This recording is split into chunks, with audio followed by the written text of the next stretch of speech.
El profesor Paul Hoffman de la Universidad de Harvard ha profundizado en esa hipótesis. En su opinión, los episodios de gran glaciación fueron mucho más catastróficos que la última era glaciar.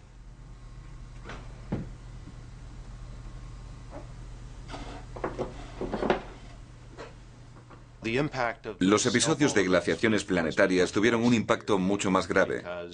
Los organismos vivos intentaron sin duda refugiarse en los trópicos, pero incluso a la altura del trópico, los mares se vieron finalmente atrapados por el hielo.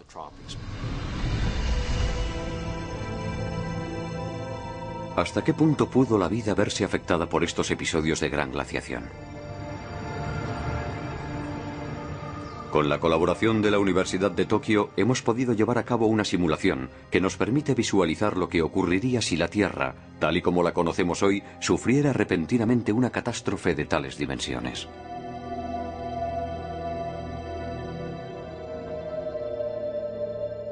A lo largo de la última era glaciar, los glaciares nunca alcanzaron la latitud de Tokio, es decir, 36 grados norte.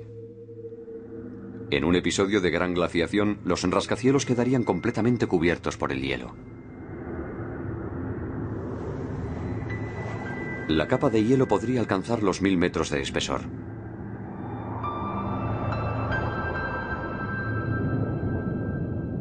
Al principio del proceso, el crecimiento de los glaciares es progresivo. Hacen falta varios millones de años para que alcancen los 20 grados de latitud, donde están situados Hawái y Cuba. Una parte de la población animal tendría seguramente tiempo de refugiarse en el santuario de los trópicos.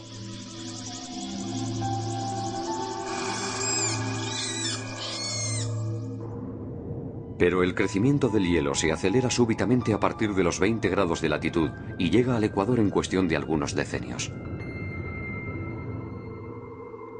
Las zonas tropicales se convierten también en un mundo de hielo. La temperatura desciende bruscamente a 50 grados bajo cero y la vida que estaba refugiada en esas zonas se extingue a su vez. Los vegetales también desaparecen, lo que significa que el eslabón esencial de la cadena alimenticia se destruye. Sin los vegetales, ni los herbívoros ni los carnívoros pueden sobrevivir. La tierra firme se convierte en un desierto sin vida.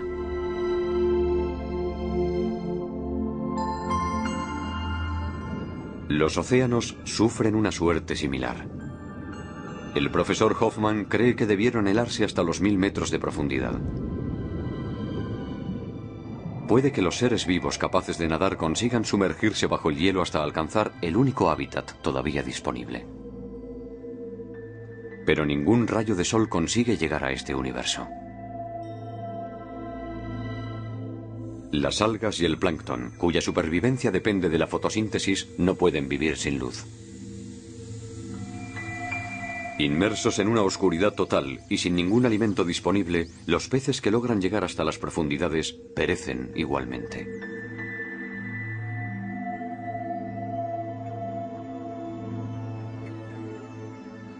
Al suprimirse todo proceso de fotosíntesis, un episodio de glaciación total sería un acontecimiento terrible que destruiría totalmente la cadena alimenticia y durante un largo periodo convertiría a la Tierra en un planeta desolado.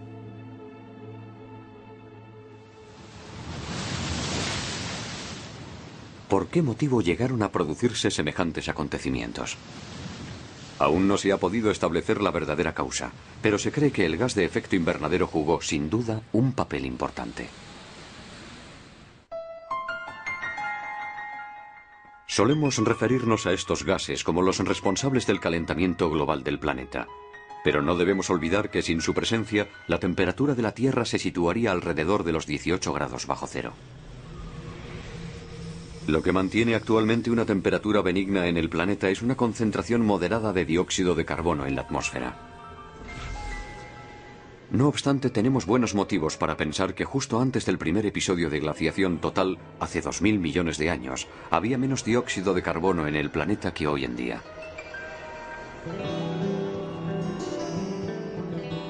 Pero entonces, ¿cómo pudo la Tierra conservar su calor? Este inmenso terreno pantanoso situado en el sureste de Estados Unidos nos da una idea del ambiente que reinaba en la Tierra en aquella época. La profundidad media de los pantanos del Parque Nacional de Okefenokee no supera el metro de altura y se extienden más de 60 kilómetros de norte a sur y 40 de este a oeste.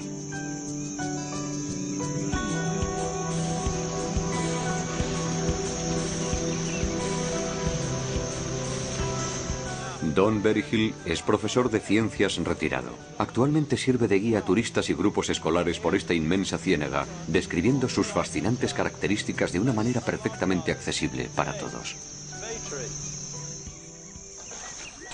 See where I'm digging down here?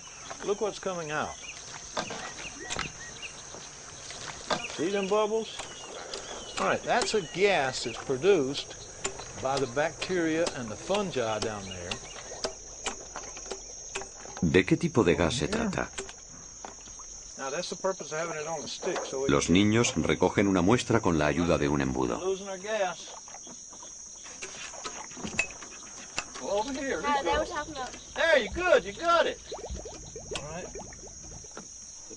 Y ahora, Berryhill puede dar comienzo a la sesión de magia.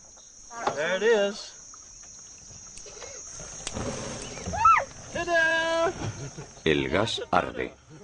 Se trata de metano, un gas inflamable presente en la composición del gas que alimenta las cocinas.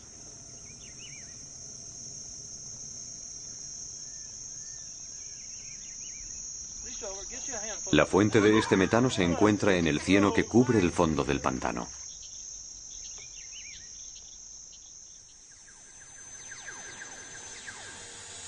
Estos microbios reciben el nombre de metanobacterias. Se cree que hace 2000 millones de años las metanobacterias vivían en todos los océanos del planeta.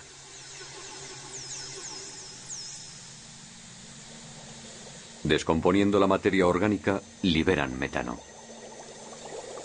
Pero el metano es un gas de efecto invernadero mucho más potente que el dióxido de carbono.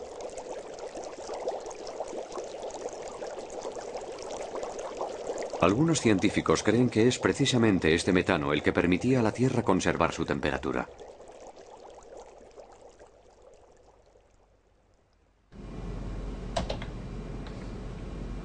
El profesor Jim Castings, de la Universidad de Pensilvania, es uno de los grandes especialistas mundiales de la atmósfera terrestre.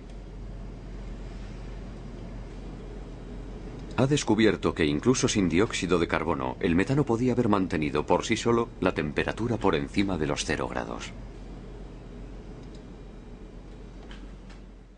Si nos remontamos en el tiempo unos 2.300 millones de años, antes de la aparición del oxígeno en la atmósfera, nos encontramos con niveles de metano mucho más elevados, quizás en concentraciones del orden de 1000 por 1.000.000, lo que sería suficiente para compensar la menor luminosidad.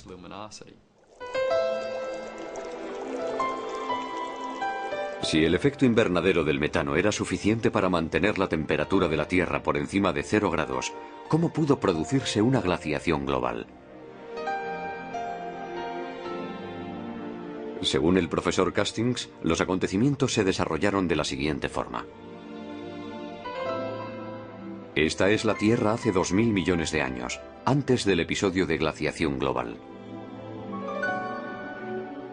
Su atmósfera tenía, sin duda, un tono rojizo debido a las grandes concentraciones de metano. Ni plantas ni animales poblaban la superficie de los continentes. En aquella época la vida solo existía en forma microscópica en el corazón de los océanos. Las metanobacterias liberaban todo el metano posible en su medio ambiente. Nuestros antepasados se encontraban junto a las metanobacterias, y al igual que ellas eran sin duda microbios. Entonces se produjo una catástrofe en el océano. Un organismo totalmente nuevo, fruto casual de las combinaciones genéticas, hizo su aparición. Se trataba de una cianobacteria, una bacteria capaz de realizar la fotosíntesis. Fue el primer organismo en la historia de la Tierra capaz de usar la luz solar para fabricar oxígeno y otros nutrientes. Una enorme cantidad del oxígeno fabricado por estas bacterias fue liberado en la atmósfera. Era la primera vez que se producía una cantidad masiva de oxígeno en la Tierra. Y ello desencadenó una violenta reducción de la cantidad de metano presente en la atmósfera.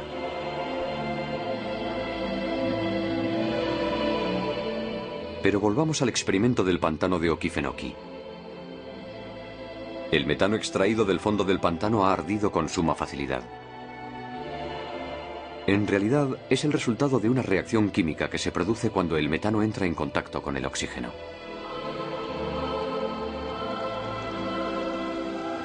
El profesor Castings cree que cuando la cantidad de oxígeno liberado en la atmósfera alcanzó un cierto nivel, la reacción con el metano se aceleró rápidamente hasta acarrear la desaparición total de este último. Al originar la aparición del oxígeno, estos microorganismos provocaron la desaparición del metano, desencadenando al mismo tiempo el fenómeno de glaciación global que estuvo a punto de hacerlos desaparecer a ellos también. Privada de su cálida cubierta de metano, la Tierra se enfrió rápidamente y entró en una fase glaciar. La misma vida que había mantenido una temperatura benigna en la superficie de la Tierra fue la que desencadenó las grandes fases de glaciación que estuvieron a punto de provocar su completa desaparición.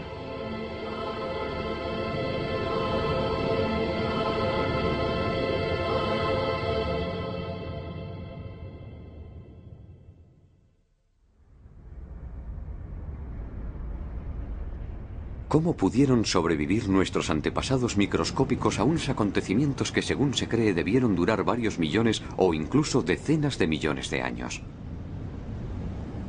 En Islandia se ha descubierto una respuesta parcial a esta pregunta. Aquí se dan condiciones comparables a las de los grandes episodios glaciares.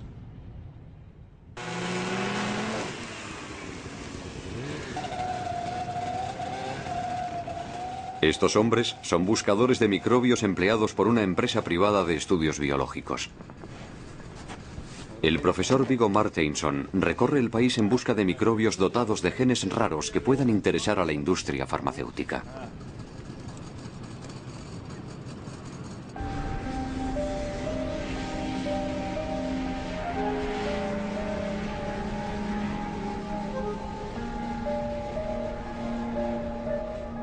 Las temperaturas reinantes aquí se acercan a los 18 grados bajo cero. Esta capa de hielo podría tener fácilmente 1 kilómetro de espesor y el paisaje podría corresponder perfectamente a un planeta desierto. Sin embargo,